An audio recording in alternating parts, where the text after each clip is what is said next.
السلام علیکم۔ آج ہم شروع کرنے جا رہے ہیں سیرت نبی صلی اللہ علیہ وآلہ وسلم، اور سیرت نبی صلی اللہ علیہ وآلہ وسلم شروع کرنے سے پہلے عرب اور عرب کا محل وقوع اور قومیں، ان کے بارے میں جاننا بہت ضروری ہے۔ تو شروع کرتے ہیں۔ سیرت نبی در حقیقت اس پیغام ربانی کے عملی نمونے سے عبارت ہے جسے رسول اللہ صلی اللہ علیہ وآلہ وسلم نے انسانی جمعیت کے سامنے پیش کیا تھا، اور جس کے ذریعے انسان کو تاریکیوں سے نکال کر روشنی میں اور بندوں کی بندگی سے نکال کر خدا کی بندگی میں داخل کر دیا تھا۔ چونکہ اس سیرت طیبہ کی مکمل صورت گری ممکن نہیں جب تک کہ اس پیغام ربانی کے نزول سے پہلے کے حالات اور بعد کے حالات کا موازنہ نہ کیا جائے۔ اس لیے سیرت النبی بیان کرنے سے پہلے ہم اسلام سے پہلے کی عرب اقوام اور ان کی نشو و نما کی کیفیت بیان کرتے ہوئے ان حالات کا خاکہ پیش کریں گے جن میں رسول اللہ صلی اللہ علیہ وسلم کی بعثت ہوئی تھی۔ عرب کا محل وقوع کچھ اس طرح سے تھا۔ لفظ عرب کے لغوی معنی ہے صحرا اور بیاب و گیا زمین۔ عہد قدیم سے یہ لفظ جزیرہ نما عرب اور اس میں بسنے والی قوموں پر بولا گیا ہے۔ عرب کے مغرب میں بحر احمر اور جزیرہ نما سینا، اور مشرق میں خلیج عرب اور جنوبی عراق کا ایک بڑا حصہ ہے۔ جنوب میں بحر عرب ہے جو در حقیقت بحر ہند کا پھیلاؤ ہے۔ شمال میں ملک شام اور کس قدر شمالی عراق ہے۔ ان میں سے بعض سرحدوں کے متعلق اختلاف بھی ہے۔ کل رقبے کا اندازہ 10 لاکھ سے 13 لاکھ مربع میل تک کیا گیا ہے۔ جزیرہ نما عرب طبعی اور جغرافیائی حیثیت سے بڑی اہمیت رکھتا ہے۔ اندرونی طور پر یہ ہر چہار جانب سے صحرا اور ریگستان سے گھرا ہوا ہے، جس کی بدولت یہ ایسا محفوظ قلعہ بن گیا ہے کہ بیرونی قوموں کے لیے اس پر قبضہ کرنا اور اپنا اثر و نفوذ پھیلانا سخت مشکل ہے۔ یہی وجہ ہے کہ قلب جزیرۃ العرب کے باشندے عہد قدیم سے اپنے جملہ معاملات میں مکمل طور پر آزاد اور خود مختار نظر آتے ہیں۔ حالانکہ یہ ایسی دو عظیم طاقتوں کے ہمسائے تھے کہ اگر یہ ٹھوس قدرتی رکاوٹ نہ ہوتی تو ان کے حملے روک لینا باشندگان عرب کے بس کی بات نہ تھی۔ بیرونی طور پر جزیرہ نما عرب پرانی دنیا کے تمام معلوم براعظموں کے بیچوں بیچ واقع ہے۔ خشکی اور سمندر دونوں راستوں سے ان کے ساتھ جڑا ہوا ہے۔ اس کا شمال مغربی گوشہ بر اعظم افریقہ میں داخلے کا دروازہ ہے۔ شمال مشرقی گوشہ یورپ کی کنجی ہے۔ مشرقی گوشہ ایران، وسط ایشیا اور مشرق بعید کے دروازے کھولتا ہے اور ہندوستان اور چین تک پہنچاتا ہے۔ اسی طرح ہر بر اعظم سمندر کے راستے بھی جزیرہ نما عرب سے جڑا ہوا ہے، اور ان کے جہاز عرب بندرگاہوں پر براہ راست لنگر انداز ہوتے ہیں۔ اس جغرافیائی محل وقوع کی وجہ سے جزیرۃ العرب کے شمالی اور جنوبی گوشے مختلف قوموں کی اما جگہ اور تجارت اور ثقافت اور فنون اور مذاہب کے لین دین کا مرکز رہ چکے ہیں۔ اور اب ہم بیان کریں گے عرب قوموں کے بارے میں۔ مورخین نے نسلی اعتبار سے عرب اقوام کی 3 قسمیں قرار دی ہیں۔ نمبر 1 عرب بائدہ، نمبر 2 عرب عاربہ، نمبر 3 عرب مستعربہ۔ عرب بائدہ یعنی وہ قدیم عرب قبائل اور قومیں جو بالکل ناپید ہو گئیں اور ان کے متعلق ضروری تفصیلات بھی دستیاب نہیں ہیں، مثلاً عاد، سمود، تسم، جتیس، عمالقہ وغیرہ۔ عرب عاربہ یعنی وہ عرب قبائل جو یارب بن یشچب بن قحطان کی نسل سے ہیں، انہیں قحطانی عرب کہا جاتا ہے۔ عرب مستعربہ یعنی وہ عرب قبائل جو حضرت اسماعیل علیہ السلام کی نسل سے ہیں، انہیں عدنانی عرب کہا جاتا ہے۔ عرب مستعربہ ان کے جد اعلیٰ سیدنا ابراہیم علیہ السلام اصلاً عراق کے ایک شہر اور اس کے باشندے تھے۔ یہ شہر دریائے فرات کے مغربی ساحل پر کوفے کے قریب واقع تھا۔ اس کی کھدائی کے دوران جو کتبات برآمد ہوئے ہیں، ان سے اس شہر کے متعلق بہت سی تفصیلات منظر عام پر آئی ہیں، اور حضرت ابراہیم علیہ السلام کے خاندان کی بعض تفصیلات اور باشندگان ملک کے دینی اور اجتماعی حالات سے بھی پردہ ہٹا ہے۔ یہ معلوم ہے کہ حضرت ابراہیم علیہ السلام یہاں سے ہجرت کر کے شہر حران تشریف لے گئے اور پھر وہاں سے فلسطین جا کر اسی ملک کو اپنی پیغمبرانہ سرگرمیوں کا مرکز بنا لیا تھا، اور دعوت و تبلیغ کے لیے یہیں سے اندرون اور بیرون ملک مصروف تگ و تاز رہا کرتے تھے۔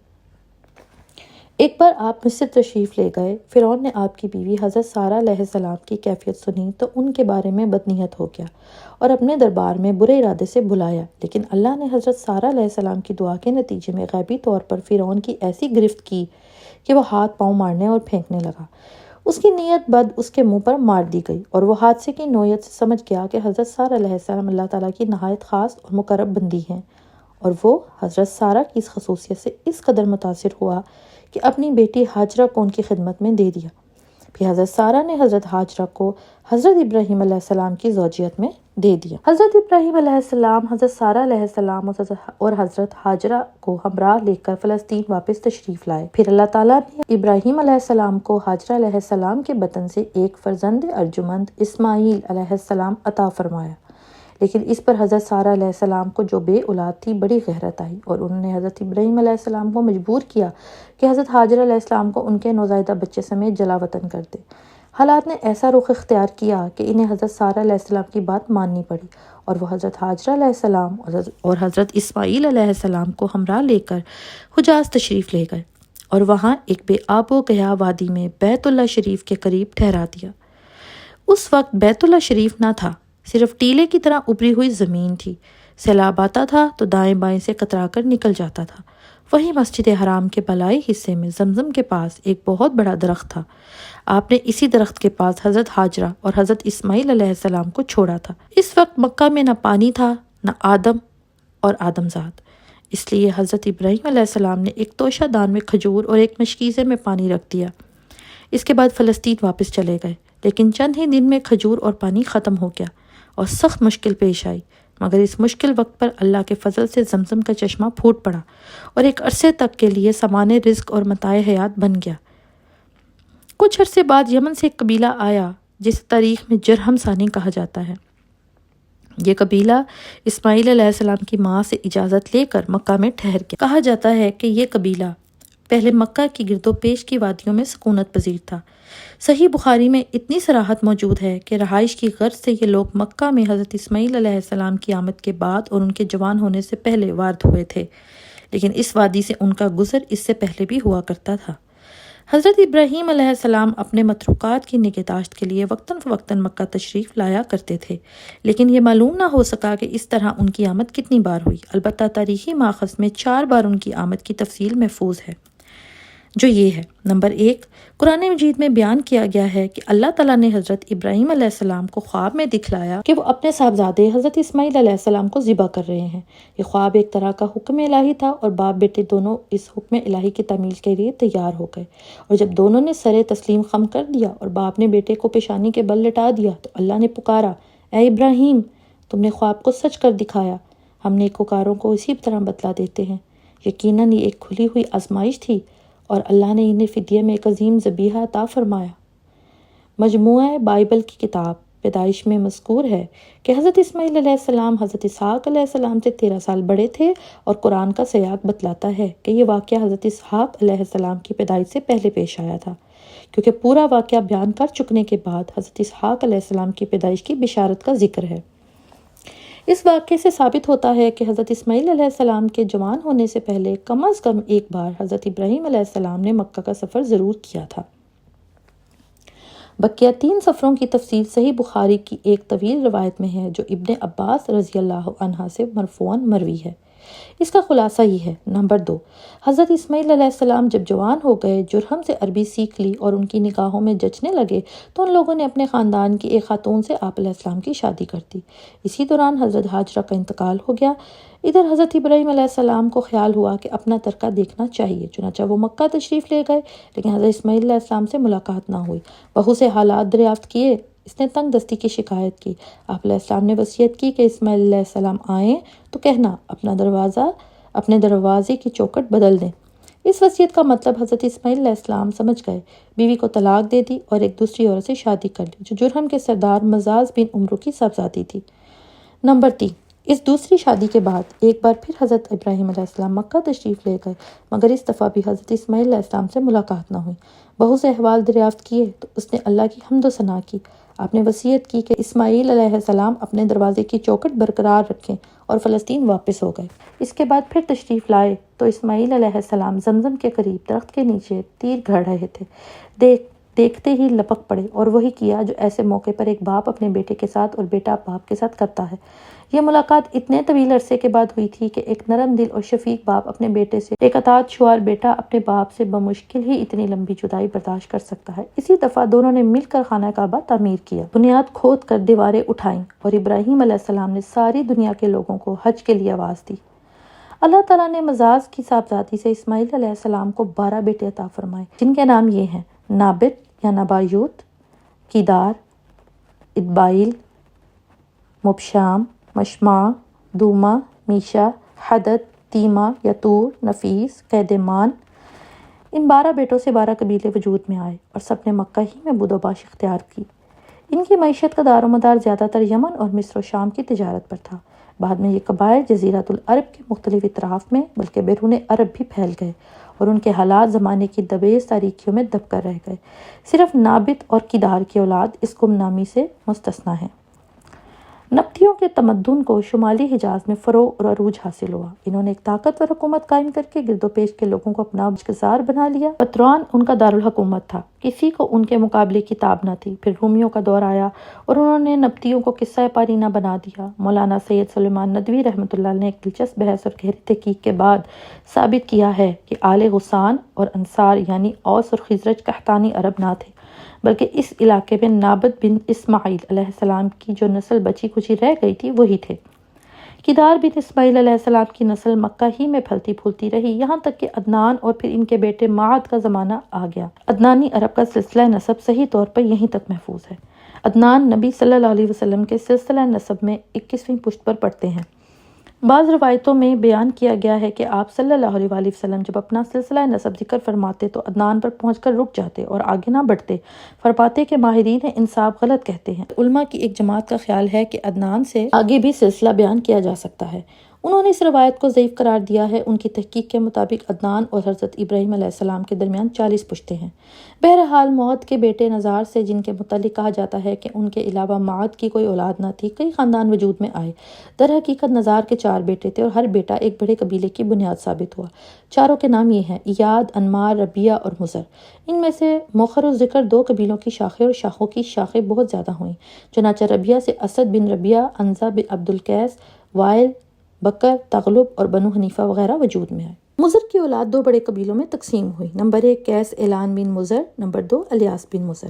قیس اعلان سے بنو سلیم، بنو حوازن، بنو غطفان، غطفان سے عبس، زبیان، اشجع اور غنی بن عاصر کے قبائل وجود میں آئے۔ الیاس بن مضر سے تمیم بن مرہ، حذیل بن مدرکہ، بنو اسد بن خزیمہ اور کنانہ بن خزیمہ کے قبائل وجود میں آئے۔ پھر کنانہ سے قریش کا قبیلہ وجود میں آیا۔ یہ قبیلہ فہر بن مالک بن نضر بن کنانہ کی اولاد ہے۔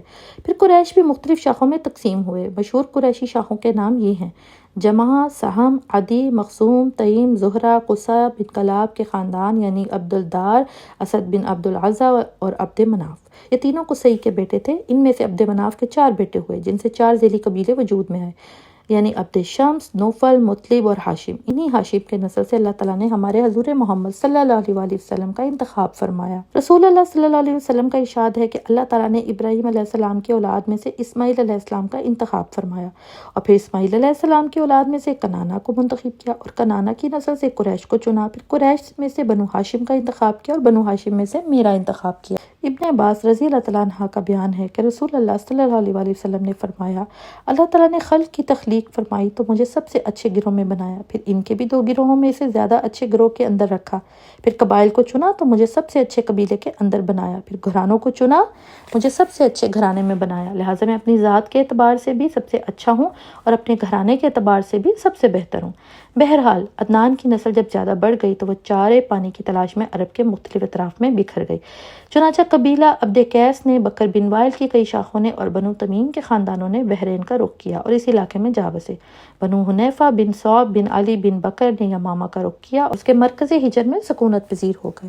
بکر بن وائل کی بقیہ شاخوں نے یمامہ سے لے کر بحرین، ساحل کاظم، خلیج، سواد عراق، اب اللہ اور ہیت تک کے علاقوں میں بود و باش اختیار کی۔ بنو تغلب جزیرہ فراتیہ میں اقامت گزین ہوئے، البتہ ان کی بعض شاخوں نے بنو بکر کے ساتھ سکونت اختیار کی۔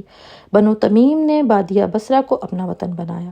بنو سلیم نے مدینہ کے قریب ڈیرے ڈالے۔ ان کا مسکن وادی القرہ سے شروع ہو کر خیبر اور مدینہ کے مشرق سے گزرتا ہوا ہرا بنو سلیم سے متصل 2 پہاڑوں تک منتہی ہوتا تھا۔ بنو ثقیف نے طائف کو وطن بنا لیا اور بنو ہوازن نے مکہ کے مشرق میں وادی اوتاس کے گرد و پیش ڈیرے ڈالے تھا۔ ان کا مسکن مکہ بصرہ شہرہ پر واقع تھا۔ بنو اسد تیماء کے مشرق اور کوفہ کے مغرب میں خیمہ زن ہوئے۔ ان کے اور تیماء کے درمیان بنوتی کا ایک خاندان بہتر آباد تھا۔ بنو اسد کی آبادی اور کوفے کے درمیان 5 دن کی مسافت تھی۔ بنو ذیبان تیماء کے قریب ہواران کے اطراف میں آباد ہوئے۔ تہامہ میں بنو کنانہ کے خاندان رہ گئے۔ ان میں سے قریشی خاندانوں کی بدوباش مکہ اور اس کے اطراف میں تھی۔ یہ لوگ پراگندہ تھے، ان کی کوئی شرازہ بندی نہ تھی۔ اسی دوران قصی بن کلاب ابھر کر منظر عام پر آیا اور قریشیوں کو متحد کر کے شرف اور عزت اور بلندی اور وقار سے بہرہور کیا۔ سیرت النبی صلی اللہ علیہ وآلہ وسلم کا جو سلسلہ ہم نے شروع کیا ہے، یہ اس کا پہلا حصہ تھا، جس میں ہم نے حجاز مقدس کی آبادکاری جو کہ حضرت ابراہیم علیہ السلام اور حضرت اسماعیل علیہ السلام نے کی تھی، ان کی اولاد اور مختلف قبائل کے بارے میں ہم نے جانا ہے۔ اگلے حصے میں ہم حضرت اسماعیل علیہ السلام کے بعد ان کی اولاد اور ان کی اولاد کے بعد جو بھی وہاں حجاز مقدس کے حالات تھے، ان حالات کے بارے میں جانیں گے اور وہاں پر مختلف عرب سرداریوں اور ان کے سیاسی حالات کے بارے میں جانیں گے۔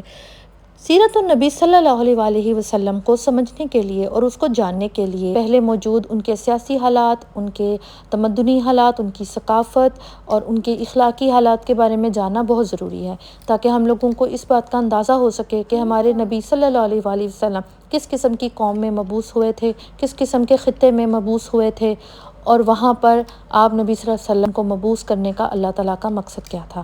تب تک کے لیے اللہ حافظ۔